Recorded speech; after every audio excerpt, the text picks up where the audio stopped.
người của chú Hải sẽ không đến làm phiền Tăng Mão. Như vậy mình mới có thời gian để điều tra về con bò mất tích được. Bà ơi, bà cho cháu hỏi ở đây có ai cho thuê nhà ở không bà? Bà cũng không biết nữa. Ở đây thì nó không có. Cháu thử đi qua xuống ngõ dưới này một tí hỏi xem là có ai họ cho thuê thì cháu. Dạ vâng, cháu cảm ơn bà. Không có gì. Chào bà ạ. Thế anh để tôi vào, tôi chăm sóc con vật nuôi một tí thôi nhé. Mà anh cũng nhanh tay lên. Ông Hải mà đến đây mà thấy anh ở trong trang trại là tôi cũng không xong với ông đấy đâu. Được rồi, anh yên tâm, anh uống nước đi. Không được rồi, chủ tiêu của anh bị quan là bắt bỏ của bác như vậy. Chắc là cô ấy rất là nắng. Thôi được rồi, thì con đi tìm cô ấy xem thế nào. Con đi luôn. Dạ vâng, mẹ vào đây nhé. Tử Tiêu ơi, Tử Tiêu à.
Họ mang hết phải chặt không? Sao chú nhá? Luộc đi ăn hết.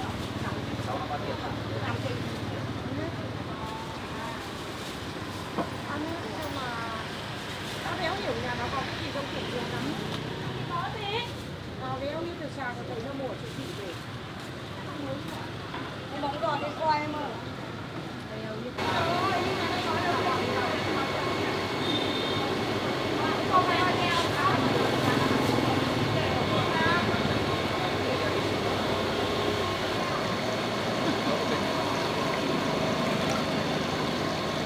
Với 200.000 nhỉ? Quay thì ngày nào cũng mua 2 con tôm rồi tôm ngon lắm.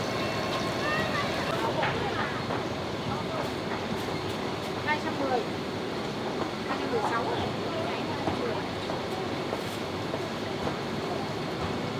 Cái đấy xả với không?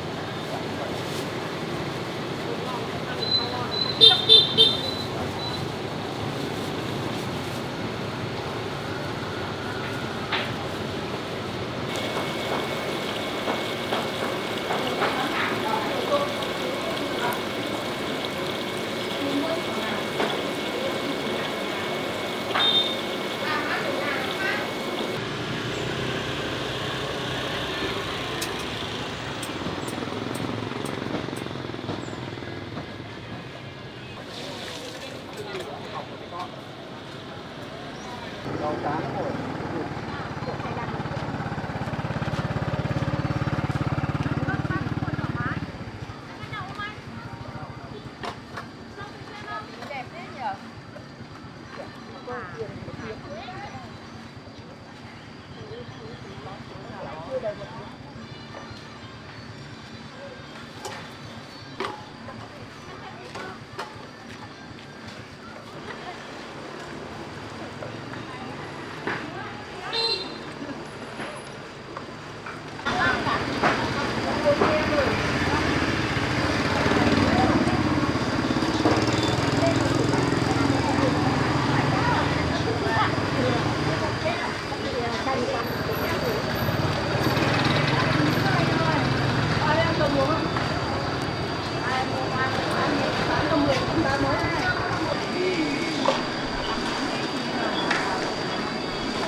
Lan ơi, hôm nay luộc nguyên búp bầm không ngon lắm thế này.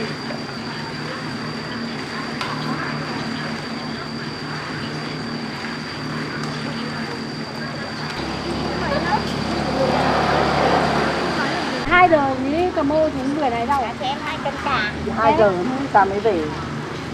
Thế Hà nó đi chợ nó đều đi Hải Dầu. Nếu ai đi Hải Dầu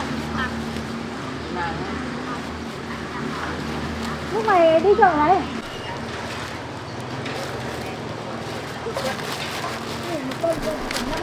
này cắt đi cắt.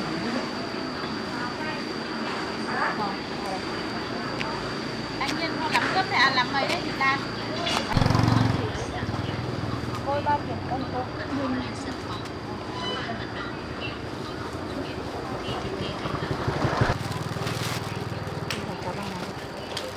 Bái nước cân vui.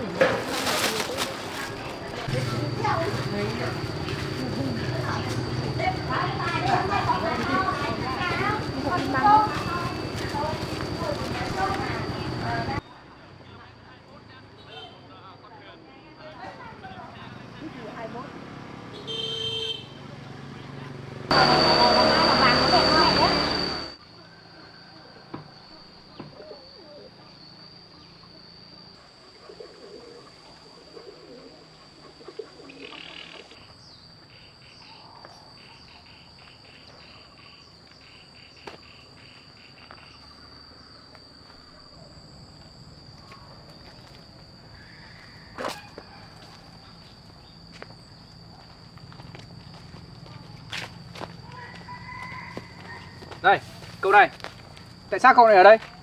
Thì từ khi anh đuổi tôi ra khỏi cái trang trại này thì tôi chả ở đây chứ còn ở đâu. Từ hôm mà tôi đuổi cậu ra khỏi trang trại, cậu có chắc là cậu không vào trang trại của tôi nữa không?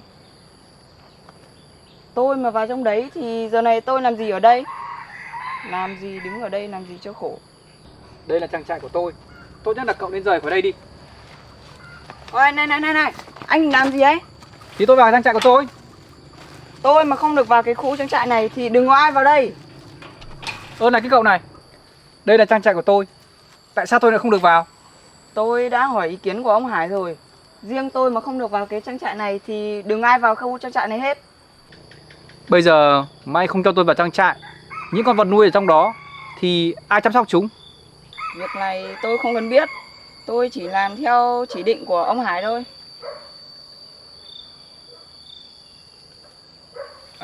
Mà này, bây giờ tôi mở cửa rồi tôi mời anh vào trong trang trại uống cốc nước cho đỡ mệt đã nhá.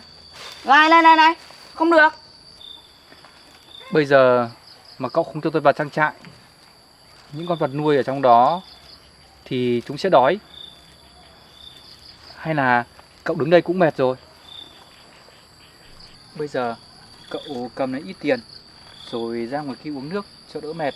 Tôi vào trong trang trại, tôi chăn con gà rồi tôi sẽ ra ngay.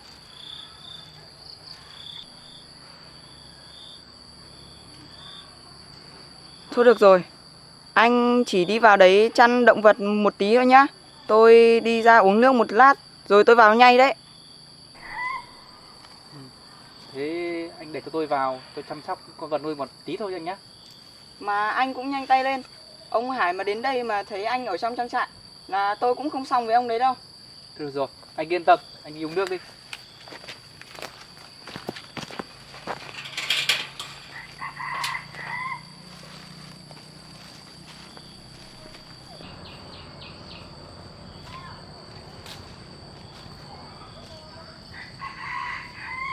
May cái cậu này còn dễ tính, không thì mình không vào được trang trại.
Bà đi đâu mà tôi chả nhìn thấy bà ở đâu à? Tôi đi thu hoạch ít cà tím. Thế là tôi mang ra chợ bán rồi ạ. Cà tím mùa này có dễ bán không bà? Hôm nay bán cũng chậm hơn mọi ngày ấy. Vì ở chợ hôm nay cũng nhiều rau lắm. Bà đi chợ bán cái rau thì cũng chẳng được bao nhiêu tiền. Nắng nóng thế này thôi bà ở nhà nghỉ cho đỡ mệt bà. Thì tôi cũng biết là đi chợ này thì cũng chẳng kiếm được bao nhiêu tiền đâu bạn. Thế nhưng mà tôi cũng vẫn phải đi để kiếm tiền thêm vào cùng với Tử Tiêu để trả nợ cho ông Hải ấy. Tử Tiêu cũng chỉ vì con trai tôi mà con bé phải vay tiền của ông Hải ấy. Cho nên bây giờ tôi cũng phải đi kiếm tiền để cùng vào với Tử Tiêu để trả nợ cho ông Hải, để lấy lại cái trang trại ấy. Chứ không thể để cho ông ấy lấy mất cái trang trại được. Con chào mẹ, chào bác. Cháu đây à? Con ạ. Thì cháu ngồi đi. Vâng. Mẹ với bác Mão đang nói chuyện gì đấy? Mẹ cũng đang kể chuyện với bác Mão về cái trang trại ấy. Ông Hải ông lừa mẹ con mình với Tử Tiêu, ông lấy mất trang trại của mẹ con mình thôi, chứ không có gì đâu con ạ. Mà con có những cái gì đây? Hôm nay con cũng về trang trại rồi chăm sóc những con vật nuôi. Tiện thể con cũng nấu một ít đồ ăn mẹ ạ. Đâu, đưa mẹ xem nào, hôm nay con trai mẹ nấu được những món gì nào. Đây, con làm một ít bánh bao mẹ. Với lại một ít chân giò hầm nữa. Còn đây là món tôm rang nữa mẹ. Món chân giò này ăn cùng với bánh bao sẽ rất ngon. Mà bác Mão ơi, Tử Tiêu đi đâu rồi à? Bác cũng không biết là Tử Tiêu đi đâu. Tử Tiêu đi đâu mà không nói gì với bác à? Không thấy nó nói gì với bác cả. Mẹ, thế mẹ có biết Tử Tiêu đi đâu không? Không, mà mẹ cũng vừa đi thu hoạch về đến đây mà. Mà con có điện thoại mà, con thử gọi cho con bé xem nào. À vâng, con gọi cô ấy xem.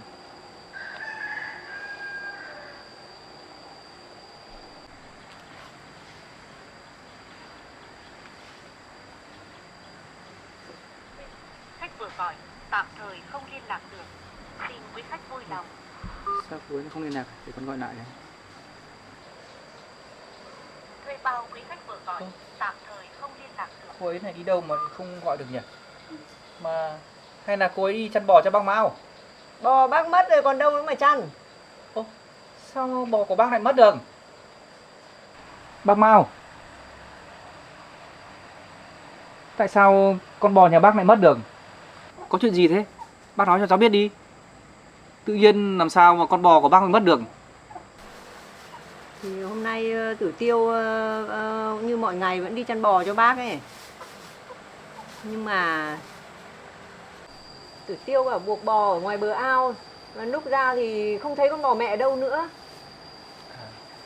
Cháu nghĩ là con bò nó tuột dây rồi nó đi đâu đó thôi bác ạ. Mới đầu nghe bác nói như vậy, cháu cứ nghĩ là ai đã bắt mất con bò của bác.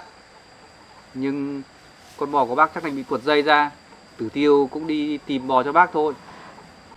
Nhưng bà Phương hàng xóm bà ấy nói là bà ấy nhìn thấy Tử Tiêu bán bò của bác này.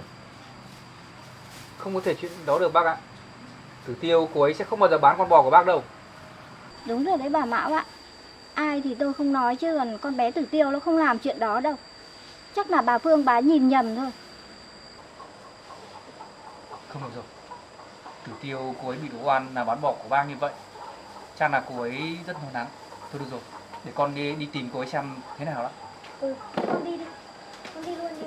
Dạ vâng, mẹ với bác ở đây nhé. Tử Tiêu mà bị đổ oan như thế thì chắc chắn là con bé sẽ lo lắng lắm.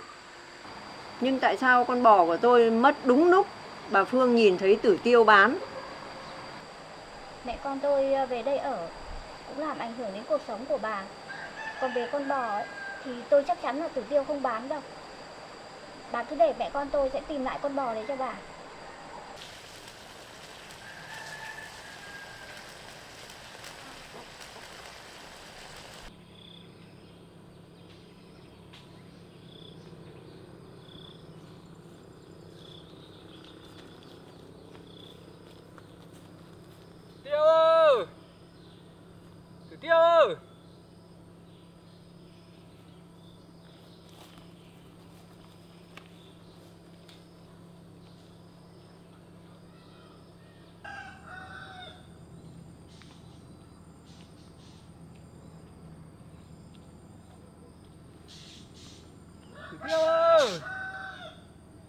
Tiêu à? Tử Tiêu ơi!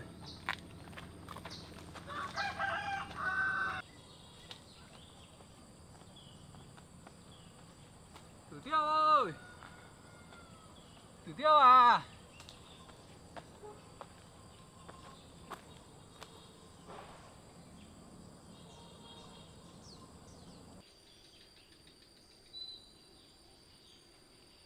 Tử Tiêu ơi!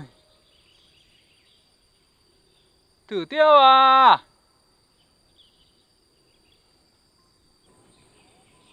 Không biết là Tử Tiêu đi đâu rồi nhỉ? Tử Tiêu ơi!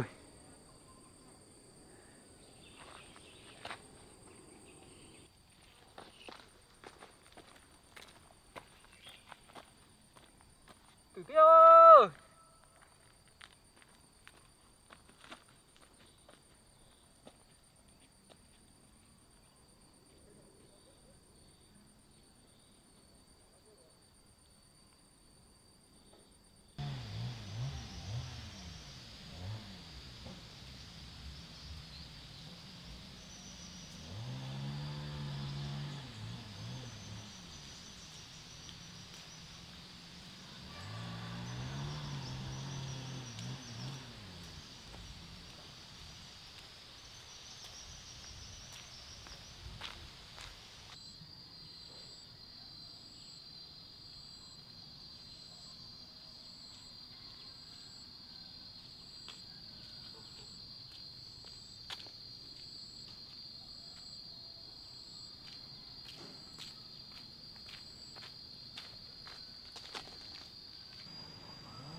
Bà chào cháu. Bà ơi. Bà chào cháu. Bà ơi, bà cho cháu hỏi ở đây có ai cho thuê nhà ở không bà? Bà cũng không biết nữa. Ở đây thì nó không có đâu. Cháu thử đi qua xuống ngõ dưới này một tí hỏi xem là có ai họ cho thuê thì cháu Dạ vâng, cháu cảm ơn bà ạ. không có gì. Chào bà ạ.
Cây hồng này có rõ là nhiều quả, nhưng mà lại cao.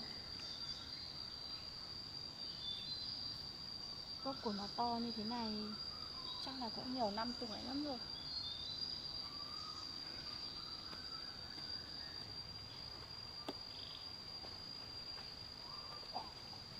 Con đường này cũng mát thật đấy.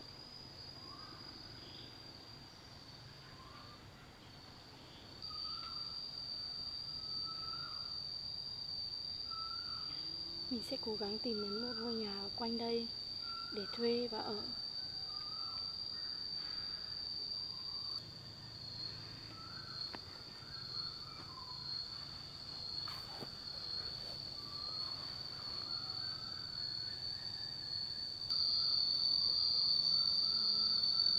Lần này mình sẽ không bỏ trốn nữa. nhất định mình sẽ có trách nhiệm với con bò của bác Mão bị mất tích. Mình sẽ tìm hiểu xem ai là người mang con bò đi.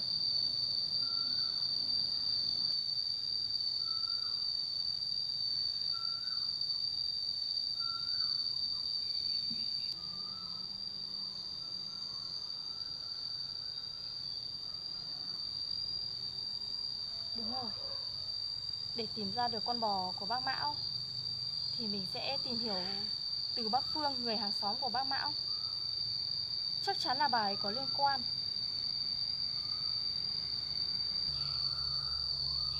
Nhưng bây giờ mình cần tìm nhà để ở đã, để người của chú Hải sẽ không đến làm phiền bác Mão. Như vậy mình mới có thời gian để điều tra về con bò mất tích được.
Chị ơi cho em hỏi, em vừa thấy cô ngoài này giới thiệu nhà chị có cái nhà cho thuê ạ. Thì chị mới làm cái nhà này thì chị ở trên này, nếu mà em có nhu cầu dưới thì chị được không? Cái nhà dưới đấy chị cho thuê đấy. Cái nhà này luôn ạ. Em xuống xem đi. Vâng, để chị cho em xem nhé.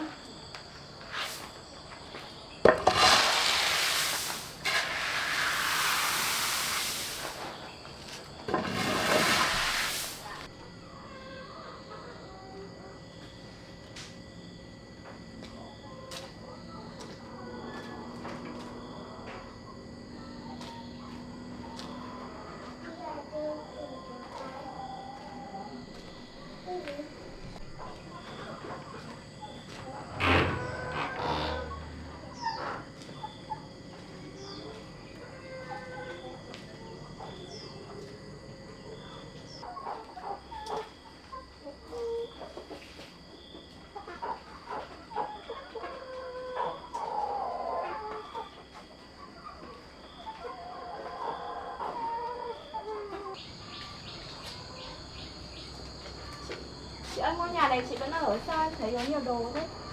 Chị vẫn đang ở dưới này, nếu mà em thuê thì chị sẽ chuyển đồ lên trên này. Vậy ngôi nhà này bây giờ chị cho thuê bao nhiêu tiền ạ? Cái nhà này chị cho thuê 2 triệu, bởi vì nhà tắm với vệ sinh vẫn còn đầy đủ luôn, chị có đầy đủ. Em cũng biết là ở đây có bếp và công trình phụ đầy đủ, nhưng mà em đến có một mình ấy. Chị bớt giá cho em được không? Không, em nhận được 2 triệu thì chị cho thôi. 2 triệu thì giá nó cũng hơi cao mà em có một mình ấy. Vậy thôi, thế chị để lại cho người khác thuê. Em đi đã. Vâng, em chào chị.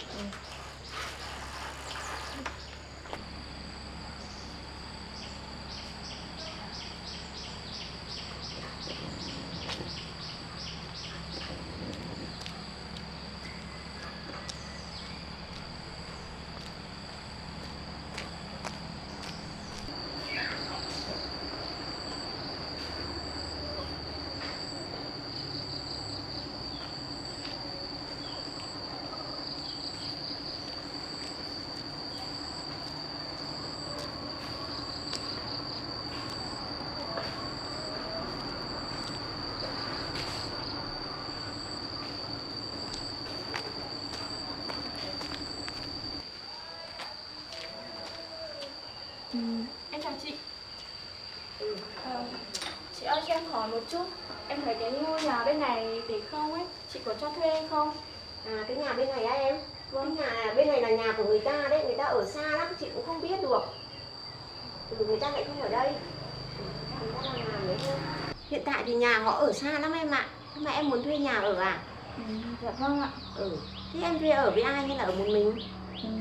Em ở có một mình thôi ạ. À thế à? Vâng. Thế em cứ ngồi xuống đây đã. Ngồi đây uống nước cho nghỉ cho nó mát. Dạ vâng, em cảm ơn.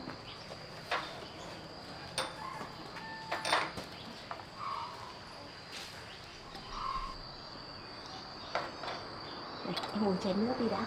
Dạ vâng, em cảm ơn. Chị ơi, chị ở đây chị có biết ai cho thuê nhà không?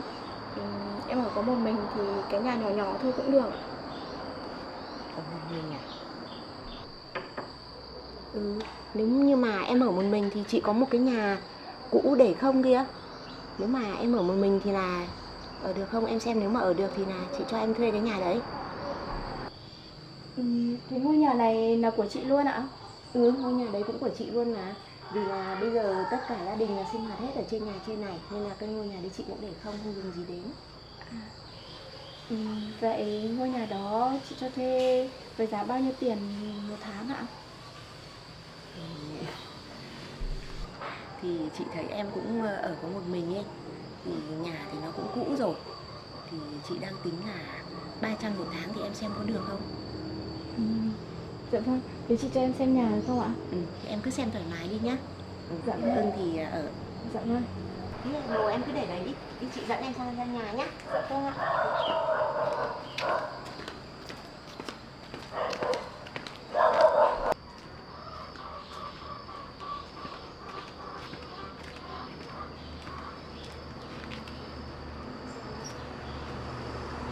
Trong nhà cũng rộng luôn. Đấy, chị nghĩ ngôi nhà này nếu như mà em ở một mình thì cũng thoải mái. Thì Vâng. là nếu như mà em thiện chí ở ấy thì là chị sẽ kéo điện xuống đây cho em cho nó sáng. Dạ vâng, thế thì chị cho em thuê ngôi nhà này nhé. Thế là em đồng ý rồi hả? Dạ vâng. Thế thì em mang đồ chuyển xuống đi. Dạ vâng ạ.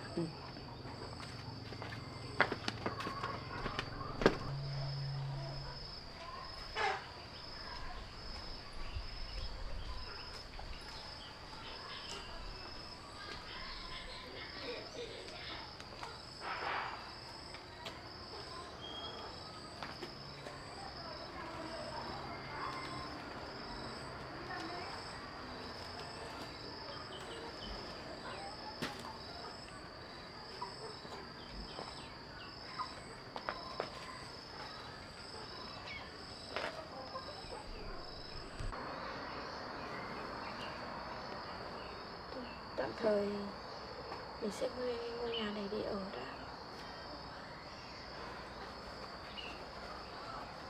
Lát nữa mình sẽ quét dọn một chút, chắc là nó vẫn sẽ sạch hơn.